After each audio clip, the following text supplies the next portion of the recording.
aquele paralítico de Cafarnaum, onde Jesus, numa casa pregando, todos nós já conhecemos essa história. Só parafraseando, Jesus pregando, a casa não tinha mais espaço para ninguém, já tinha gente na janela, nas portas, e ali Jesus ministrava o ensino. Vieram os homens lá com o paralítico, desceram ele pelo eirado da casa, e ali Jesus disse: olha, teus pecados estão perdoados, e pronto. O que isso quer dizer? Às vezes a gente vem para a igreja, pensa somente em receber a bênção, pensa somente em receber a cura, pensa somente em receber algo do Senhor, mas a Bíblia vai dizer que Jesus só dá essa palavra para ele, irmã Neide: os teus pecados estão perdoados, e pronto. Jesus não ia curar aquele homem. Aí a Bíblia vai dizer nos versículos seguintes que os fariseus começaram a dizer assim: mas quem é esse aí que pode perdoar pecado de alguém? Quem é esse cara aí? Aí Jesus, depois de ensinar, presta atenção nisso, depois de ensinar, depois de pregar, depois de falar aquilo que ele tinha para falar, e conhecendo o coração daqueles homens: vocês estão duvidando que eu sou filho de Deus, aquele enviado? Então olha, o que é mais fácil, dizer que os pecados estão perdoados ou levanta e anda? Aí ele diz: levanta e anda. O paralítico pega a cama, levanta e anda, e sai correndo. Aí o que acontece dentro do ministério de Jesus? A Bíblia nos afirma, Mateus 4, 23 ao 27, algumas cidades que Jesus pregava: Galileia, Decápolis, Jerusalém, Judeia, além do Jordão, a sua fama se estendeu até a Síria, e assim vai. Jesus tinha aquele ministério de pregar, de curar, de libertar. Às vezes muitas pessoas vêm para a casa do Senhor e se apegam somente naquilo que querem, e se esquece do essencial, se esquece do porquê estão aqui. Nós estamos aqui, igreja, não é somente para receber a cura, quem sabe numa dor de cabeça. Nós estamos aqui, igreja, não somente para conseguir, quem sabe, um bem financeiro, não. Quem sabe muitas pessoas entram dentro da igreja com essa proposta, entram dentro da igreja com esse pensamento, e às vezes saem desviada, e às vezes saem falando mal da igreja. E a gente, como igreja, nós como jovens, nós como irmãos, no contexto geral, temos que colocar na cabeça dessas pessoas que não funciona dessa forma. Nós vem para a igreja, nós aceitamos Jesus cura sim, Jesus liberta sim, mas o mais interessante é que Ele nos liberta da morte eterna e nos leva para o céu. Isso é o interessante. Aí o contexto vai dizer que Jesus senta, Jesus ensina e Jesus cura, de um modo que o povo se impressionava, de um modo que aquele povo naquela região dizia assim: meu Deus do céu, esse cabo aí é o enviado mesmo. O versículo de número 31 vai dizer que lá no finalzinho, aquele povo, após as curas que Jesus fazia, adoravam ao Deus de Israel. Isso nos leva a entender que aquele povo todo era gentil, aquele povo todo era pagão, aquele povo todo cria em outros deuses. Aí Jesus vem, faz o seu papel, e eles creem, eles passam a acreditar na pessoa de Jesus. Lá no versículo de número 32, Jesus, Ele quer fortalecer o povo na sua trajetória, na sua caminhada. O contexto todo dessa mensagem de hoje é que Jesus faz a obra completa na nossa vida. Primeiro Ele nos salva, Ele nos chama, Ele cura, Ele nos ensina. E a partir do versículo de número 32, Ele quer fortalecer o povo na caminhada. Jesus essa noite trouxe jovens, trouxe irmãos, trouxe irmãs, para te dar uma palavra que Ele quer te fortalecer na caminhada. Ele quer te fortalecer no trajeto que Ele colocou. Sabe por quê? Porque Ele vai dizer que se preocupou depois de 3 dias. Falou com os discípulos: ei, dai de comer para esse povo. Porque Jesus, o povo já tem 3 dias com nós, e o povo foi embora, e muitos moram longe, muitos moram num deserto distante. Isso me faz entender que Jesus quer nos fortalecer. Jesus quer fortalecer jovens. De que maneira? Para entendermos de que maneira Jesus quer fortalecer jovens, nós temos que entender qual é o caminho que o jovem está trilhando, qual o caminho que o jovem está caminhando.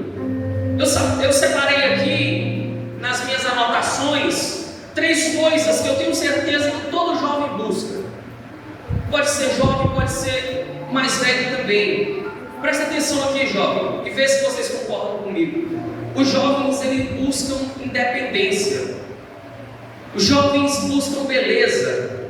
E jovens buscam riqueza. São três coisas que eu tenho certeza que todos os jovens almejam. Todos os jovens aqui eu tenho certeza que almejam pegar um pouquinho disso aqui. Eu sou jovem também, eu almejo pegar isso aqui tudo aqui. Mas há um porém. Há um porém muito grande. E nós vamos entender isso agora.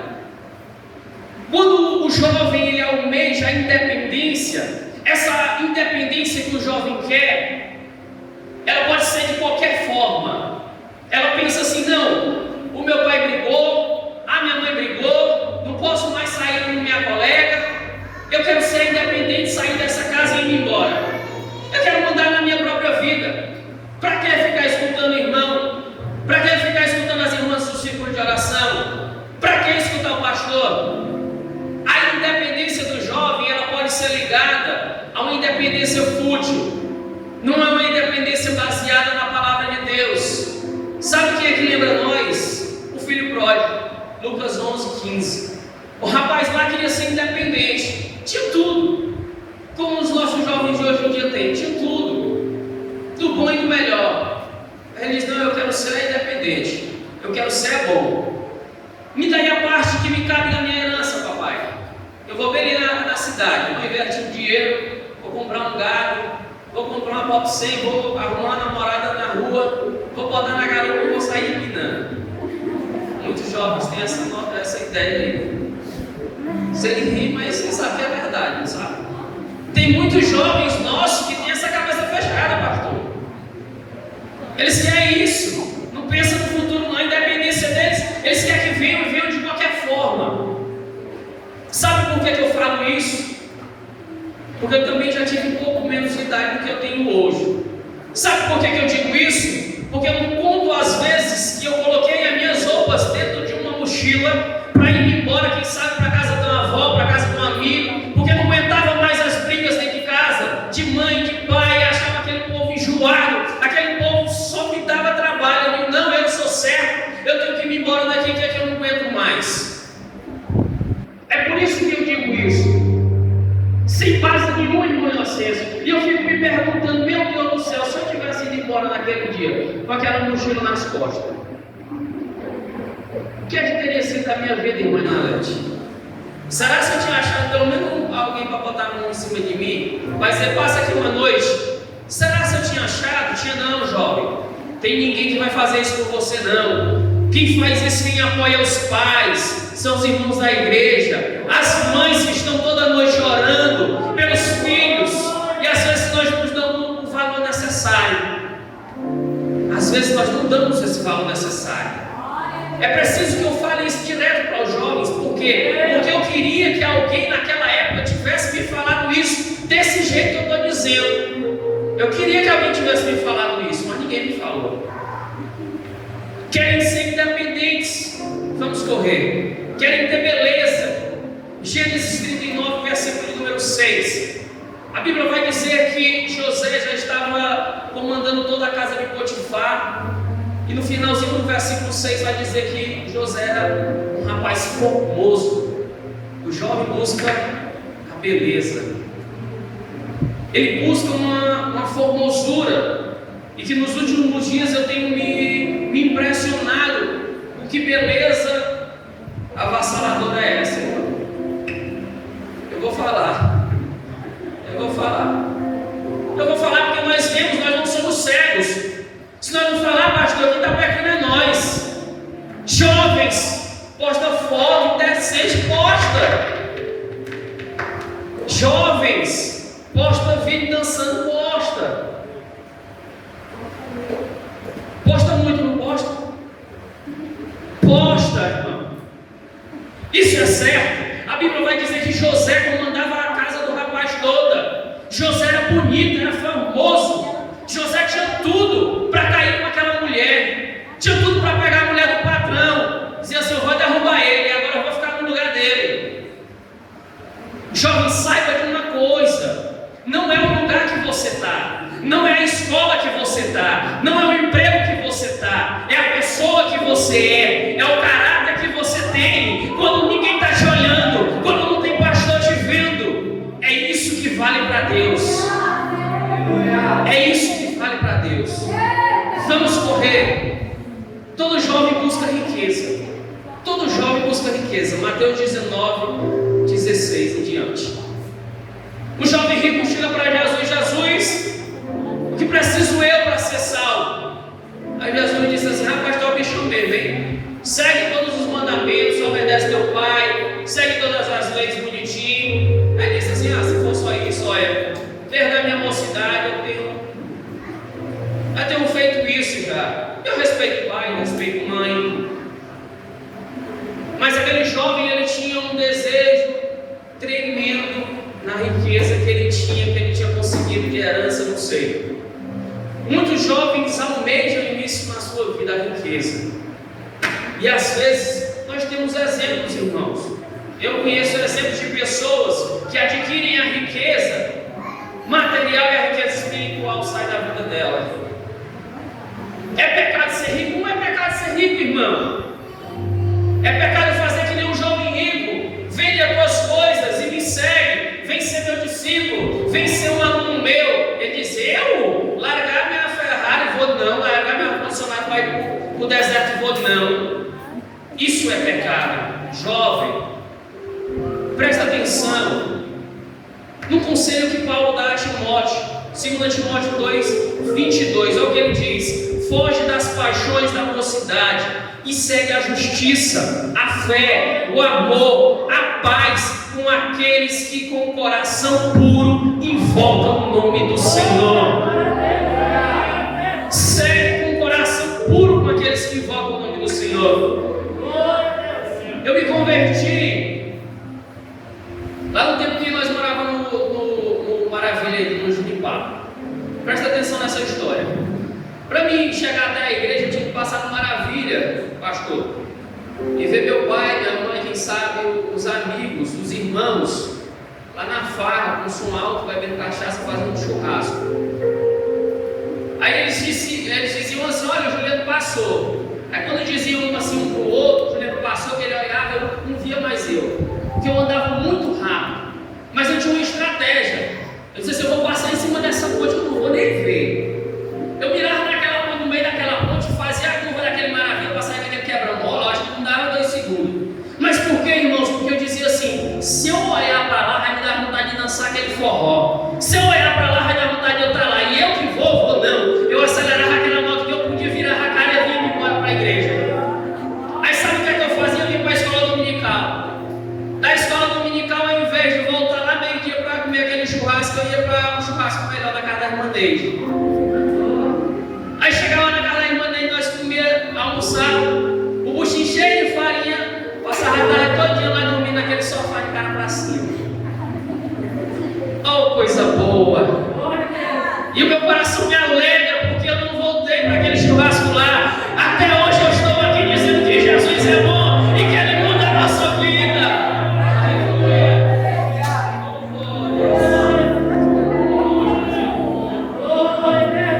Jesus é maravilhoso, irmão. Me arrepiou de falar isso. Olha a lembrança boa, olha a lembrança boa. Glória a Deus. Os nossos jovens estão perdendo muito tempo com as amizades na beira de rio. Estão perdendo muito tempo, quem sabe indo ali, não, nós vamos ali naquele barzinho, mas não precisa tu beber não, tu bota um copinho de refrigerante lá em cima. O mundo lá tem que dizer, diz que me diga com quem tu andas, que eu direi com quem tu és. A Bíblia não diz assim, diz que as más conversações corrompem os bons costumes. Ei, jovem, se você quer ter bom costume, quer ter um futuro próximo, quer ser abençoado na casa do Senhor, anda com aqueles que invocam o nome de Deus. Procura a casa daquele irmão que está fazendo churrasco meio-dia. Diz assim: com Fabrício, eu sei que o senhor tem condição de cozinhar uma galinha caipira. Chama nós lá para comer essa galinha domingo e vai para a casa dele, larga limão, larga descer de boia limão, larga futebol limão. Aleluias. Procura, irmão.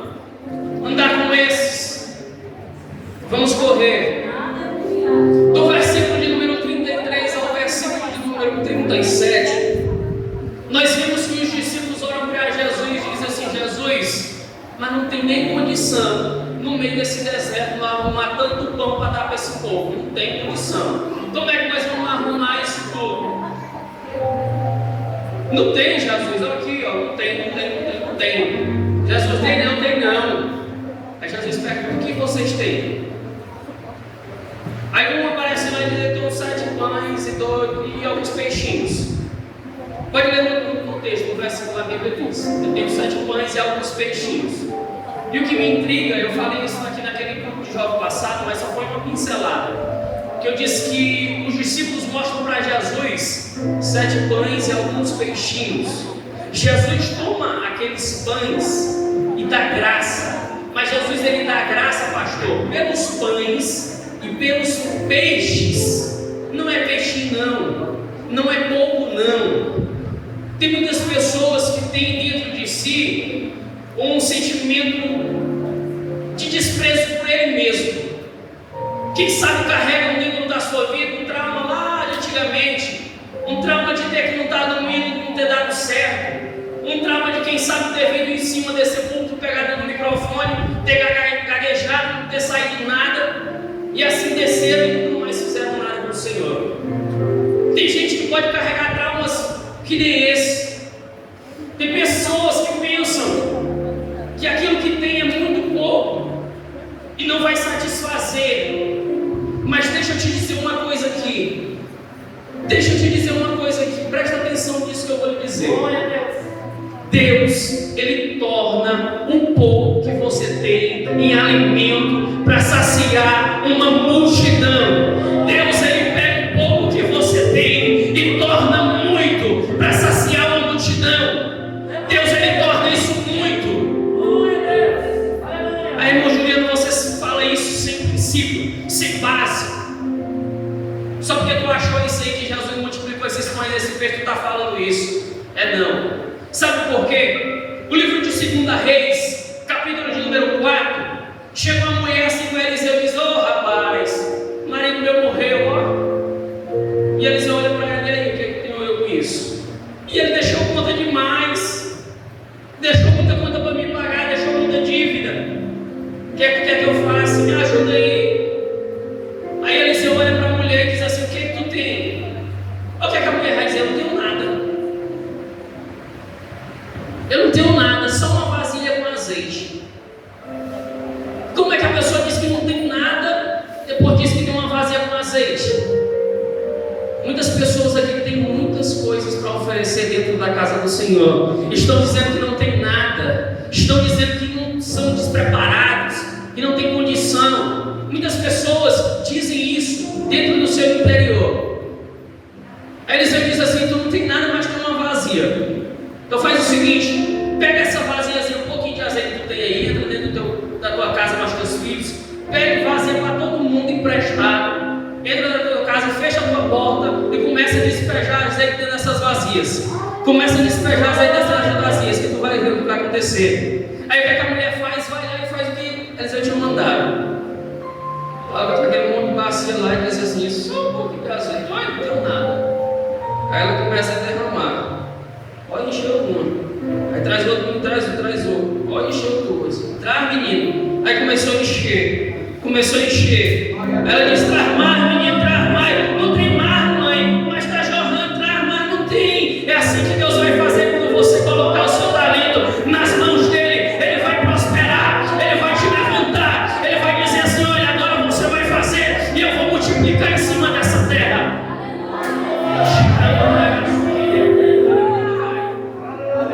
Deus, Ele está te dizendo essa noite: pode até cantar pouquinho, pode até saber pouco da Bíblia, mas se dispõe a colocar isso nas minhas mãos para tu ver. Se dispõe a fazer algo para mim que tu vai ver.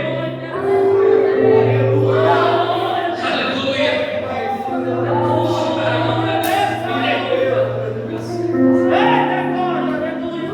Aleluia. Nas cestas, aqueles pães iam multiplicando, e a Bíblia vai dizer que o mais interessante é que todos aqueles pães deram, aqueles peixes deram, o povo se fartaram, o povo se encheram, saíram com a barriga cheia. Sabe o que isso quer dizer na sua vida, na minha vida? A partir do momento que você colocar o pouco que você tem na mão de Deus, aquilo vai se multiplicar, vai ficar grande,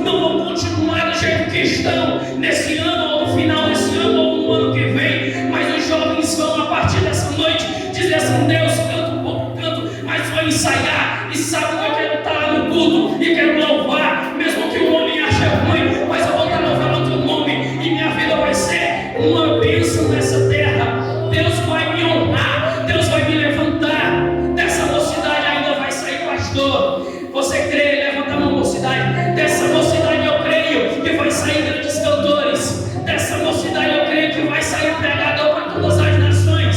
Dessa mocidade nossa eu creio, da nossa igreja eu creio. Se você não crê assim, comece a pensar desse jeito, porque é Jesus que está dizendo: meu Juliano, não, é o Jesus, esse da Bíblia, esse que multiplica.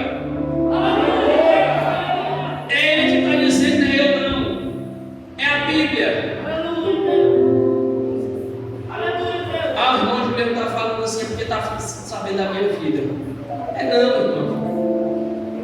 Deus, Jesus, Ele tem um apreço muito grande pelas nossas vidas.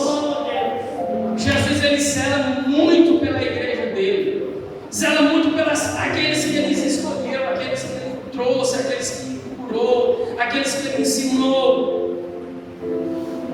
E Jesus quer multiplicar na vida dessa igreja. Quem crê nessa palavra? Jesus quer multiplicar na tua vida, tanto material quanto espiritual, todas as áreas. Deus quer multiplicar nas nossas vidas. Glória a Deus. Eu queria agradecer essa oportunidade em nome de Jesus.